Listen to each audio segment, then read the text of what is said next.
Welcome students for this lecture on rapid prototyping. In this lecture, we'll learn the basics of rapid prototyping and how the rapid prototyping process will work for manufacturing. This rapid prototyping process is also known as additive manufacturing because it works on the addition of the material layer by layer. So, in the today's century, we can see that the to satisfy the rapidly increasing demand, we need to develop some new technology, and this rapidly increasing demand is satisfied by the rapid prototyping. So, customer waiting time is reduced because of this rapid prototyping. If you compare the old market with the today's market, old market we can say it is the seller's market, and today the market is completely changed and we can call it as a buyer's market. So there is no option for the seller, and one has to satisfy the customer on both quality as well as price mode. So if you compare the traditional method, so in the traditional method we are having the designing, manufacturing, assembly and then testing. Okay, so in case of foundry again, we can take an example of foundry. We are designing the pattern, then making the mold, and then getting the molten metal pour into the mold cavity. Okay, and then we are evaluating the performance. So it is a lot of time will be saved in preparing the mold, preparing the casting. So that much waiting time will increase. And today in the manufacturing era, one has to reduce the waiting time. Okay.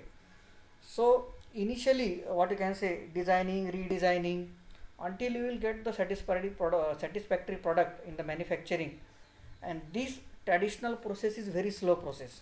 Okay, that's why we need to develop a new technology that is called as a rapid prototyping technology, and this technology is a new generation technology we can say.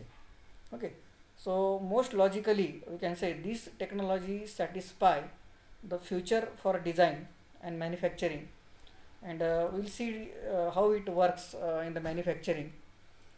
It is a physical modeling actually in the design, and specialized machining technology we are using in rapid prototyping. Now in rapid prototyping, the product is directly developed from the 3D CAD model. So whatever CAD model we are using for generation of the 3D CAD data, so based on that we are directly generating, or the machine is directly connected to the software, and it directly takes the input from the software. So the addition approach we are using, that is building shapes layer by layer in this technology, and we are using liquid form of the raw material, powder form of the raw material. Okay, so these are very popular. So one by one we will say that liquid and powder form. So these machines we are using, they are using the powders of ceramics, plastics, woods, even metals powders also we are using to obtain the better strength for the object. So very thin horizontal cross section can be generated with the help of these computer models. So this is a very emerging technology, and this concept we can say it is simply, we can define this technology as making it rapid. So it is making rapidly as compared to our traditional method of designing, redesigning and then manufacturing. Okay, quality control and all these things. So it is rapidly manufacturing as compared to your traditional method of manufacturing. So these few companies we can say it is they are using it to manufacture the final component also in the manufacturing process. And this process nowadays you will see it takes a lot of share in manufacturing, and it has become popular in today's manufacturing era. So it has a variety of application in manufacturing. It is used for checking the feasibility of your new design, whether your concept or your design is feasible to work in the application or not. Then it is used for conducting the market survey, market test.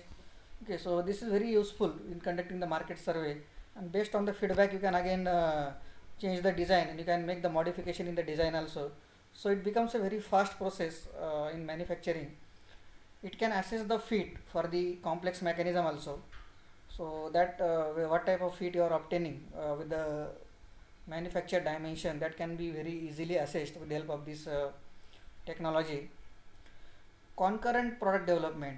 This is very important. We have two types of product development. One is sequential, another is concurrent. In sequential process, we are going in step by step, from first step to second, then third, then fourth, like this. Whereas because of this rapid prototyping, we can develop the product in concurrent manner, that is parallelly. Different products can be developed in parallel manner. So this leads to saving in manufacturing time or saving in the research and development time for the component because of this concurrent product development. And this rapid prototyping techniques plays a very important role in this concurrent manufacturing. You can make the exact copies number of times. Okay, so whatever component you are producing by RP, rapid prototyping, so same component can be produced by a number of times, so multiple copies are there.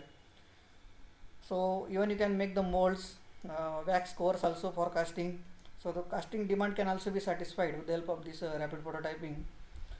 So it can be used as a master for silicon and epoxy molds also. Okay, so the silicon and epoxy molds can also be using this rapid prototyping technique. Then we can see the nowadays industrial application of rapid prototyping. Almost 30% of the tooling, we can say, are using this rapid prototyping technique for manufacturing. So it consumes a lot of shear, we can say, in RP. Then other important shear, we can have the functional parts, fits and assemblies, lot of rapid prototyping, rapid manufacturing, presentation models, and variety of other applications we are having for rapid prototyping. So it takes a lot of shear in the market for today's manufacturing because of its beauty in manufacturing and because of its rapidness in the manufacturing, and also it will lead to the cost saving and elimination of the different steps will be there because of this rapid prototyping. Then what we can highlight the difference between your conventional manufacturing and rapid prototyping. We can see that in conventional manufacturing we have to produce the model by removing the material one by one. Okay, that is called as the subtraction process. So the material is removed one by one, and this is nothing but your subtraction. Whereas in rapid prototyping we are adding the material, that is addition process. So it is the reverse of your conventional manufacturing. In conventional manufacturing, what we are doing, we are removing the material, that is subtracting the material from the base material. Whereas in rapid prototyping we are adding the material, we are going for addition of the material. So this is the main difference between your conventional manufacturing and rapid prototyping. We can have different steps in the rapid prototyping. Creation of the CAD model by using the software. You have to prepare the design model first. So different softwares can be used for generation of this 3D model. Then this CAD model is converted into the standard language, that is standard triangular language, STL format.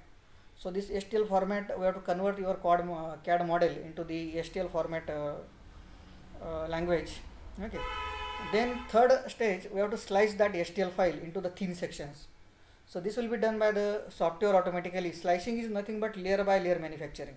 Okay, we are dividing the component into different layers, number of layers it is been divided, that is called as a slicing of the model. Then you have to build the part layer by layer in the actual manufacturing device. So whatever rapid prototyping technology we are using or the method we are using, in that actually we are building the model layer by layer. Then after layer by layer manufacturing in the machine, we have to go for finishing operation, any joining operation or any post processing operation. So these are what you can say different steps in the rapid prototyping, for starting from the creation of the model, then converting the model in STL format, slicing of the model, and then finally the post processing, manufacturing and post processing. So these are some important steps. We can have some important workflow also in the rapid prototyping. First is the CAD model, then pre-processing, then rapid prototyping processing, and then the post processing. You can say any software is used for generation of the model. In pre-processing we are converting the STL file.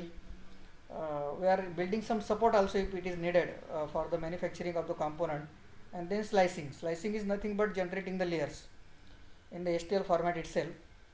Then it is actually manufacturing by using suitable rapid prototyping method. So this is the actual manufacturing of the prototype in the rapid prototyping method.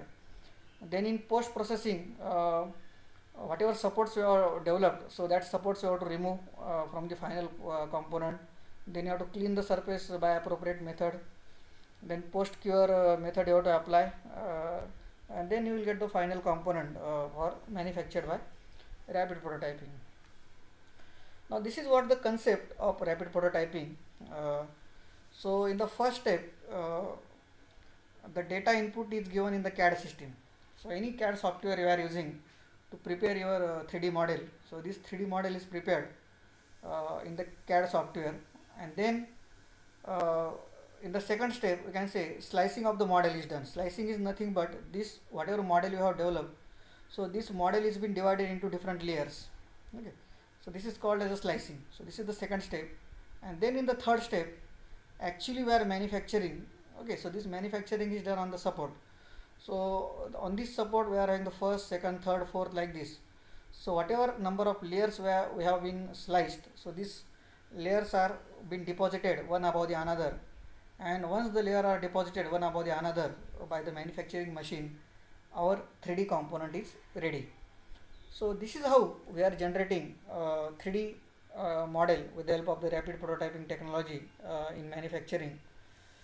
We have three types of rapid prototyping. One is liquid based. So we are using the liquid metal as a base material. So that's why it is called as a liquid based technology. This process is also called as a curing process. As a liquid is converted, whatever liquid metal we are using, after deposition it will be converted into the solid material.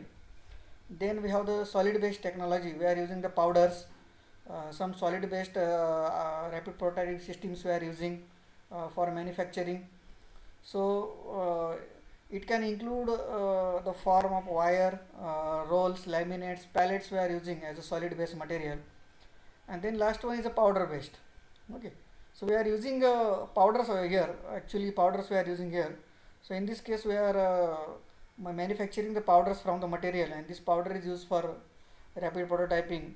So it is what you can say, it is also very popular technology. We can generate the powder in the grain form from the different material, and this powder is used for manufacturing of the rapid prototyping component. So here we can see the distribution of the liquid based, powder based and solid based manufacturing methods of the rapid prototyping. So liquid based we are having stereolithography, solid based curing, fusion deposition modeling, ballistic particle manufacturing.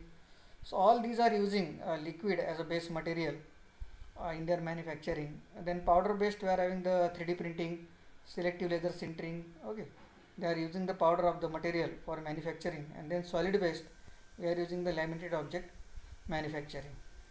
So sheet is solid is deposited, sheet layer of sheet is deposited one above the another. So this is nothing but your solid based technology. So this is what about the basic of rapid prototyping.